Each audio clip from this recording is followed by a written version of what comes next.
বিসমিল্লাহির রহমানির রহিম। আসসালামু আলাইকুম সম্মানিত দর্শক, আরএসকে অ্যাগ্রো চ্যানেলের পক্ষ থেকে আপনাদেরকে জানাই শুভেচ্ছা ও অভিনন্দন। দেশ ও দেশের বাইরে থেকে যারা আমাদের আজকের এই নতুন ভিডিওটি দেখছেন তাদের সকলকে ধন্যবাদ জানাই। আর আপনাদের কাছে আমাদের অনুরোধ, আপনারা আমাদের চ্যানেলটি সাবস্ক্রাইব করবেন। বন্ধুরা, আমরা আপনাদেরকে আগের ভিডিওতে দেখিয়েছিলাম যে আমাদের খামারের উপরের কাজ বাকি রয়েছে, মানে টিন লাগানো বাকি রয়েছে। আজকে কিন্তু আমরা নতুন ভিডিও নিয়ে হাজির হয়েছি, যেখানে আমাদের খামারের উপরে টিনের কাজ কিন্তু সম্পন্ন হয়েছে। আপনাদেরকে সেই তথ্যই আমরা দেখাচ্ছি। খামারের আপডেট আপনাদেরকে আজকে জানাবো। অনুগ্রহ করে পুরো ভিডিও আমাদের সাথে থাকুন। আমাদের খামারের এরিয়া কিন্তু আমি এর আগে বলে দিয়েছিলাম, নতুনদের উদ্দেশ্যে আবারও বলি যে আমাদের খামারের দৈর্ঘ্য হচ্ছে 65 ফুট আর প্রস্থ হচ্ছে 48 ফুট। এই এরিয়ার মধ্যে আমরা খামারটি স্থাপন করেছি। আপনারা দেখতে পাচ্ছেন যে উপরে টিনের কাজ সম্পন্ন হয়েছে। আমরা 48 মিলিমিটারের টিন আমরা ব্যবহার করেছি চালের জন্য।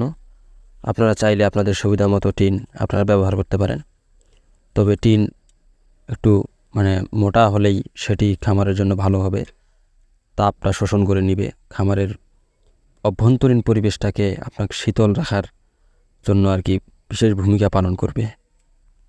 এর মাঝে আপনাদেরকে আরেকটি তথ্য দিয়ে রাখি যে আমরা কিন্তু টিনের কাজ শেষ হওয়ার পূর্বেই 2 দিন আগে থেকে কিন্তু আমরা ইটের কাজও শুরু করে দিয়েছি। দেখেন আমাদের প্রায় 5 ফুট ওয়াল কিন্তু গাঁথনি প্রায় শেষ।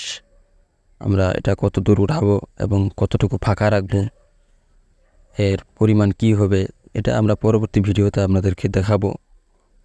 আজকে শুধু আমরা আপনাদেরকে আমাদের খামারের যে আপডেট সেটাই শুধু জানাচ্ছি।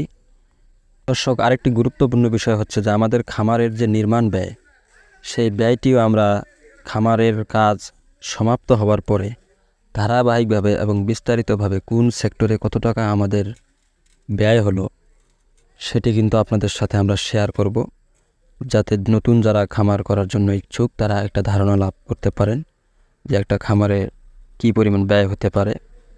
আজকের ভিডিও শুধুমাত্র আমাদের খামারের আপডেট দেওয়ার জন্যই ছিল, ছোট্ট একটি ভিডিও।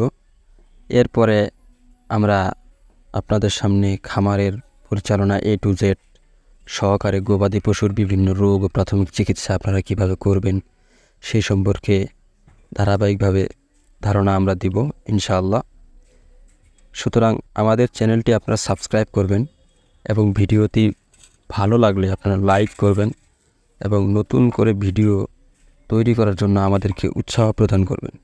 সবাই ভালো থাকবেন। আল্লাহ হাফেজ।